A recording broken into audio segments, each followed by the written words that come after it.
This might just be the most mind-bending Pixar film to date, and it stars a rat. But not for reasons you might think. Ratatouille doesn't just tell a story, it reflects who you are as you watch it. It never begs for attention, and it doesn't stop to explain itself. Instead, it trusts you to notice the tension, the contradictions, and the quiet hypocrisies simmering beneath the surface. Remy is a rat who wants to cook, yes, but he places himself on a pedestal believing he's better than other rats. He looks down on his family's behaviors even though he engages in them himself, only with a more elaborate justification, encouraged by a little voice in his head. I'm not stealing, I'm making art. And don't worry, I'm definitely the best chef in town. Hey, He isn't conflicted because the story is muddled, his conflict resides within himself.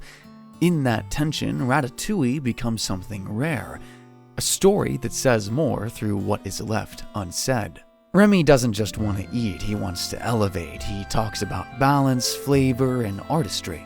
He treats food like a philosophy, a religion, even. I brought you something to...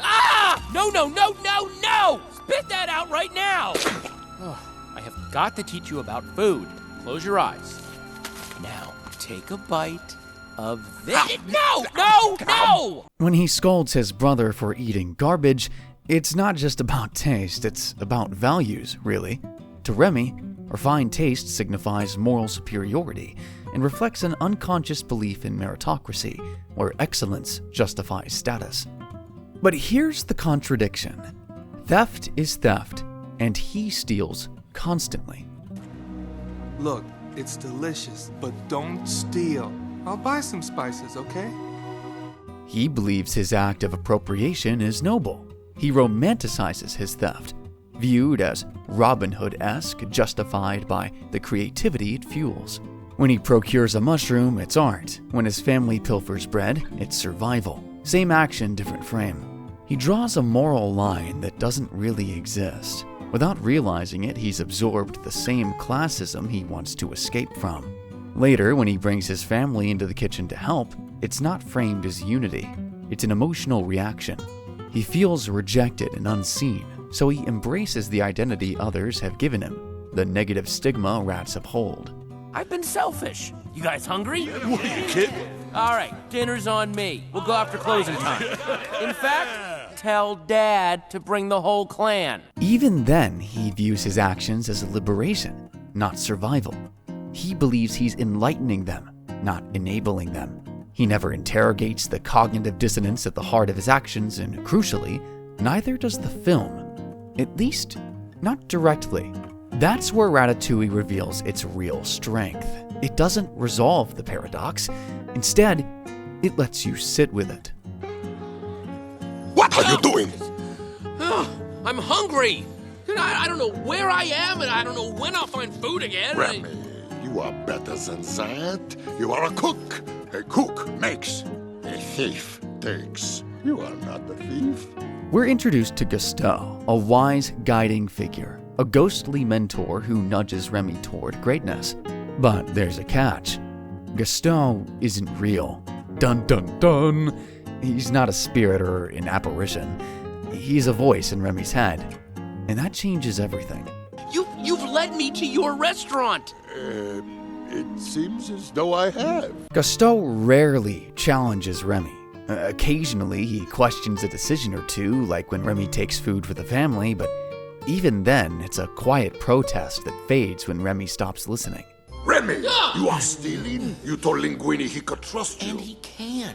It's for my brother. But the boy could lose his job. Which means I would too. It's under control, okay? Rather than inhabiting the role of a mentor or an external moral compass, Gusteau acts as a reflection of Remy's own conscience. He echoes and exposes Remy's guilt and ego. No pun intended.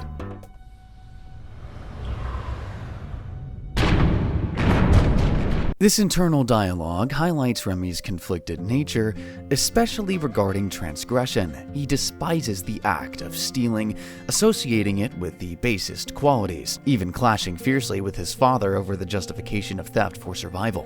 Through this viewpoint, Remy reflects the ethos of overcoming adversity through individual prowess. Yet this mindset looks down on the tendencies that define his colony, failing to pause and consider the harsh realities that drive them. His disdain reveals an internalized bias, a psychological stricture used to indoctrinate the lower class into believing that taking is immoral, even when the system itself is designed to keep them oppressed. The dilemma is that Remy fails to reconcile his own transgressions with the survival-driven acts of appropriation committed by his family. You've helped a noble cause. Noble? We're thieves, Dad. And what we're stealing is, let's face it, garbage. It isn't stealing if no one wants it. To him, his actions are elevated, imbued with purpose and culture, while theirs remains sordid necessity. If no one wants it, why are we stealing it? Let's just say we have different points of view. He sanitizes his own behavior with artistic rhetoric, blinding himself to the messy truths of inequality. This rationalization helps him subdue his conscience when he acquires food for a meal, not as aid, but as an introduction to a higher world. A misguided attempt to lift them out of poverty by forcefully civilizing them. When Remy leads his clan to plunder the restaurant's storeroom, it's less of an act of rebellion and more a surrender to the label he's been given. Rats symbolize impurity. They are visualized as a plague to society. After being withdrawn into the shadow of Linguini, Remy doubles down on this identity, embracing the stigma to justify his behavior. You're stealing food? Well, how could you? I thought you were my friend. I trusted you. His trespass is no longer about survival, but becomes a conscious choice to embody the expectations forced upon him. The film itself does not contradict these morals, rather it presents a narrator trapped within his own divided worldview. Remy's internal struggle exposes how class-based dogma is subtly indoctrinated, shaping behavior even among those caught between aspiration and assimilation, alienated from both their roots and their ambitions, even as they manage to escape their origins. His contentment in isolating himself and elevating only his family speaks to a system that remains intact, unchallenged, and unbroken. One rat slipping through the cracks is celebrated as victory, while the oppressive machinery that keeps the rest confined continues unchecked. True liberation would require dismantling the entire system, not merely ascending beyond it. And that, paradoxically, is the genius of it. Gaston doesn't represent truth or morality, he represents comfort. Take note of when Gaston disappears. He only does so when Remy forms real relationships with Linguini, Colette, and even his father. He no longer needs the voice in his head because he's finally listening to others. He's no longer alone. When he was left to fend for himself in a city full of humans, it's no surprise that he clung on to the one human he felt he knew. Okay, who's Gusteau? Just the greatest chef in the world wrote this cookbook. And in doing so, Gaston became his moral compass. And just like that, he's gone, like the wind. There's no farewell. Gaston simply fades away. And it's that silence that speaks volumes. The moment you realize he was just Remy's coping mechanism, you begin to understand how much of the story was never spoken, only implied. For a movie about food, Ratatouille is remarkably subtle about something deeper: class. It doesn't use the word, it doesn't preach, but class is everywhere. In who gets to cook, who gets to lead, and who gets to be seen. Linguini starts as a nobody, with no training, and is helpless to say the least. His ascent to glory is interlinked with Remy's secret talent, and even then, he's still mocked and underestimated. Then there's Skinner, the gatekeeper. He's obsessed with branding, control, and preserving legacy. To him, food isn't art. It's a commodity, boxed and branded for mass appeal. Bite size. What are corn dogs? Cheap sausages dipped in batter and deep fried. You know. American. His family co-opts what they need to survive, not out of immorality, but because society renders them invisible and undeserving. Get out! You and all your rat buddies! And don't come back or I'll treat you the way restaurants are supposed to treat pests! Remy doesn't want to just be different. He wants out. He dreams of linen napkins, dim lighting, and elegance. In chasing that world, he starts to believe his own people aren't enough. He never says this, but it's clear in his avoidance and frustration. His actions speak louder than words. What Remy doesn't see is that art is survival. His pursuit of flavor, craft, and beauty is still an instinct to live fully. His family wants the same thing. They just go about it differently. After all, not everyone is dealt the same hand. I can't cook, can I?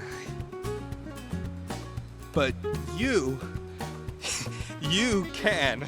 When they finally join him in the kitchen, the shift doesn't land on them. It stabilizes on him as he begins to sublimate his internal conflict into a shared act of creation. His eyes begin to open, and he now understands that they weren't ever holding him back. This whole time, they were waiting to be seen. Ratatouille never tells you this. It lets you feel it. That's the genius woven deep into its stillness. It's not just about food. It's about who truly matters. There's a reason this film is aged like fine wine. Regrettably, we are all out of wine. The stunning animation and Paris setting is the cherry on top, but far beyond its elegant canvas, its soul is found in the restraint it embraces. Ratatouille doesn't spell out its message with heavy-handed clarity. It avoids tidy morals and bypasses neat character arcs, instead trusting the audience to engage with its subtle complexities, more so than really any other Pixar movie. You can watch it as a story about chasing dreams, a meditation on creative identity, or an exploration of class, shame, and survival. It's about all of these things. The real meaning changes depending on who you are and when you watch it. Even Anton Ego, the film's harshest critic, is humbled by this concept. Art doesn't need a pedigree to be powerful. Greatness doesn't come from where you expect. Perfection is vanquished by honesty. But yeah, in the background of all this is an even quieter story, Linguini and Colette. Their romance is never the focus, but in a film set in the city of love, it adds warmth. Their bond, like the food they create, relies on trust and vulnerability.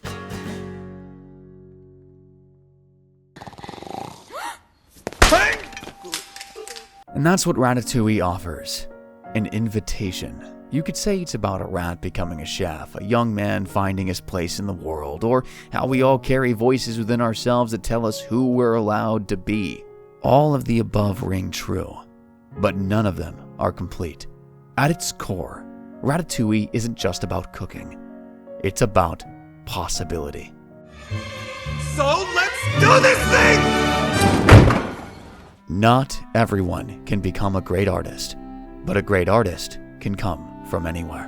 In a time where most films underline every theme and explain every beat, Ratatouille quietly scurries along. It doesn't demand your attention, it earns it. It doesn't tell you what to think, it asks you how to feel.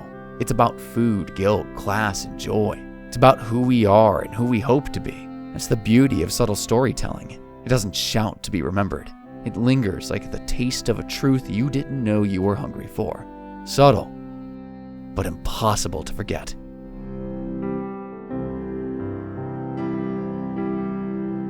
Hey, my man! If you enjoyed the video, be sure to hit the like button down below and subscribe for more spectacular videos. Thanks for watching!